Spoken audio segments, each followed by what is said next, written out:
Hi, I'm Nishay Devno with Symposia, here with an update about William Leonard Pickard. He was officially released from prison yesterday, July 27th at 6 p.m. Eastern Time. He was put onto a bus due to the lack of available flights, but he is officially out of prison. And before he left, we were able to pass on the news to him that our announcement of his release, the video, got 100,000 views in the first 24 hours, and it was also trending on Reddit. So he heard that news, and thank you to everyone who made his release feel welcome and celebrated.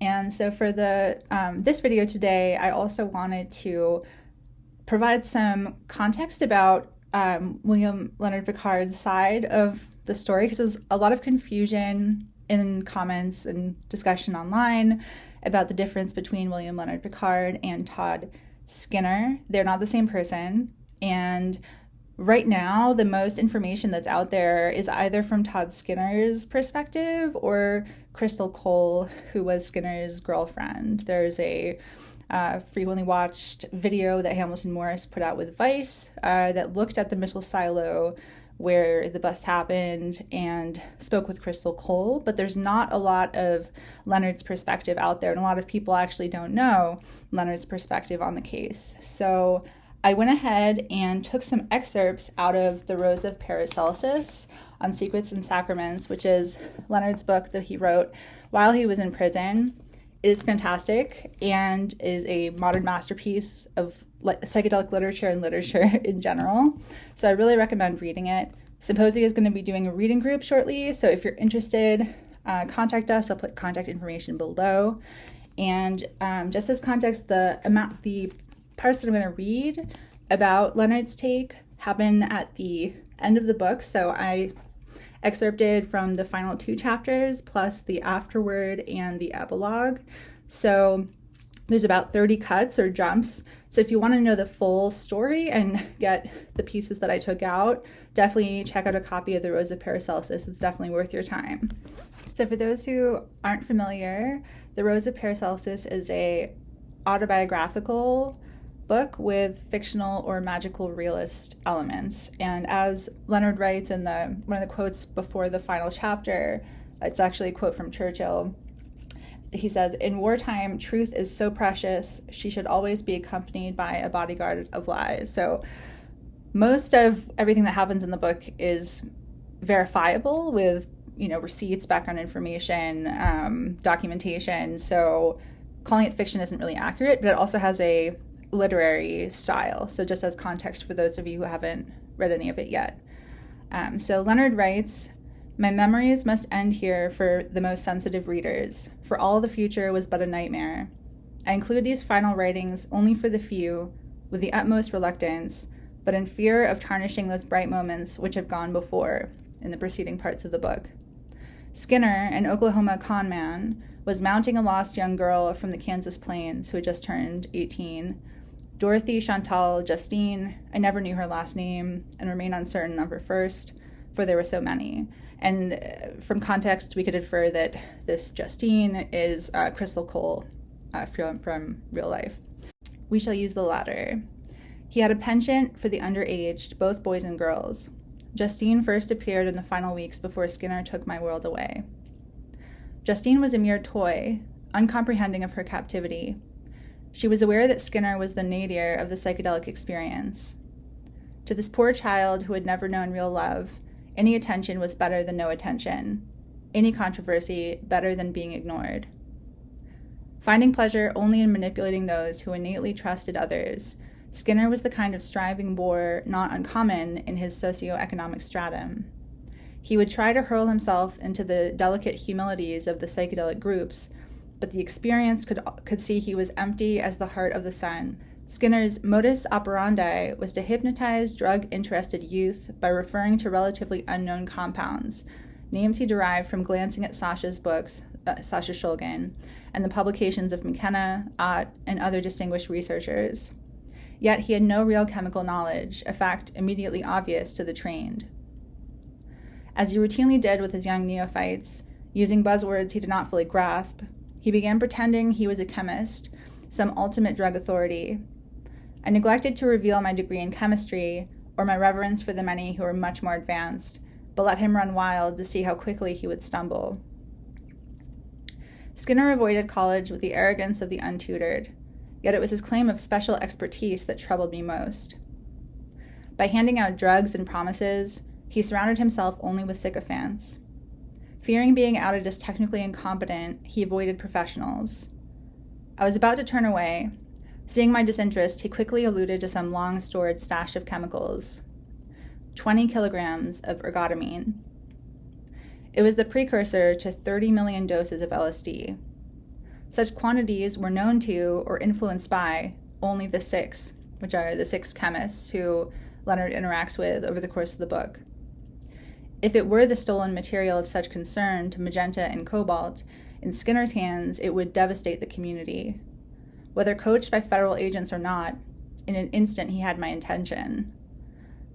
I began interviewing him once each month. And as context, Leonard had, and in real life had, a degree from Harvard where he was studying underground drug circles and contexts, and so he was doing legitimate research into figures like Skinner. And so Leonard says he became concerned about the signs he was seeing about how sketchy Skinner was, and now he was finding out that he had the exact amount of LSD precursor that he knew had been stolen. Affecting a certain craftiness, he was ingratiating with others, but each person was only the next mark in his lifelong confidence game. Burning through tens of thousands in cash from illicit and sporadic drug profits, he attracted attention even as he began to lose control. The first rupture in his tale of being a world-beating financier was his disclosure of an incident at the Mandarin Oriental Hotel in San Francisco. Friends later located a police report. Skinner had overdosed everyone in his penthouse. Skinner represented the worst of the drug cults I had encountered in his studies. It was imperative to study him more closely. Interviewing Skinner was like studying a live and reprehensible insect. I struggled not to reveal my feelings. Drawing closer to their private horrors, I could see she, Justine, had swallowed whole the rigmarole of his story. In reflecting on these events, I must pause, in hope that the reader, while within these writings, will remember the apology. Recorded here, only with the greatest of personal difficulty, is a warning for those who may experiment without true friends to guide them home. Skinner's profession was by definition parasitic. I wondered how the six would have intervened.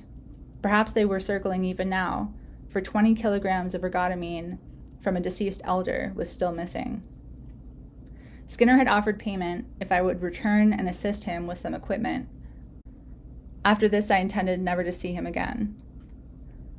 I was unaware that the Attorney General of Kansas had been investigating Skinner for narcotics for years, or that his phone records were carefully analyzed each month to identify co-conspirators nationally, or that for 10 hours at the base, Skinner had refused to take an unconscious opiate overdose victim to the nearby emergency room, instead repeatedly injecting him with drug mixtures until he died, or that DEA and state agents were investigating Skinner for his manslaughter, or that the victim had been a DEA source of information, or that Skinner had a long-defunct drug lab concealed on the premises, one he had stolen and was at a complete loss to operate, or that to unwitting young people he had been selling degraded byproducts from the lab theft, first testing them on Justine and other girls, asserting he was a chemist and claiming the drops were ergot wine or ALD-52. To others, Skinner still portrayed himself as some American industrialist, heir to this or that, but he was a minor drug dealer with no chemical skills and, with his only income from the toxic byproducts, even his mythical fortunes were stagnating. I was unaware that Skinner had been a lifelong federal informant since the age of 19, or that his stepfather was a federal agent, or that he had evaded prosecution for his multiple bank frauds by testifying in 2 federal trials against his partners. I didn't know that a few weeks earlier, while inviting me to Las Vegas and the missile base, he had in desperation solicited the Department of Justice to immunize him for the psychedelic laboratory he had stolen, offering to identify the chemist I decided to destroy whatever strange laboratory equipment and chemicals Skinner had accumulated before he harmed many others. Over fatiguing and disorienting hours, we packed the buckets into a rental truck, together with many 20-liter containers of unknown liquids, working throughout the day and into the racing darkness. Destruction of the apparatus was a grave responsibility. One could not go back or walk away. We drove away and began to discard in dumpsters the sealed containers, whatever was in them. It was a setup by Skinner for a massive clandestine laboratory. All the words were written in this book in prison, in pencil, behind a heavy steel door. While surrounded by humans crowded in cages forever, it has become clear that long-term captivity of the nonviolent is among the last evils of society before true civilization may appear. Based on the incorrect and arguably fraudulent claims of low-level federal agents, senior DEA officials unwittingly cited, as a direct result of the seizure of the purported laboratory, a 90% reduction in the availability of LSD in the United States. Drug policy analysts later indicated that the decrease in LSD availability after the Kansas seizure was a substitution effect from the 800% increase in MDMA availability in the same time frame. A few months after his testimony at trial, Skinner was arrested for drug trafficking at the Burning Man Festival. Skinner and his most recent paramour both subsequently were arrested for the 6-day interstate kidnapping and torture of her 18-year-old lover, with Skinner receiving consecutive sentences of life, 60 and 30 years, and the girl freed in exchange for her testimony against him. So Leonard's story here is entirely credible. He was an LSD chemist and had served time previously, which is why he was given a life sentence. But he says he wasn't producing at the silo, and DEA later agreed that there was no production there. He said he was trying to take away these harmful chemicals from a sociopath. And I'll let you read the book and come to your own conclusions. But from the looks of it, Leonard just spent 20 years for a crime, a nonviolent crime that he didn't even commit. Welcome home, Leonard. Hey everyone, I'm Lily. I'm the arts and gender editor for Symposia. Thanks for getting excited with us about Leonard's release. It's nice to have a bit of good news these days.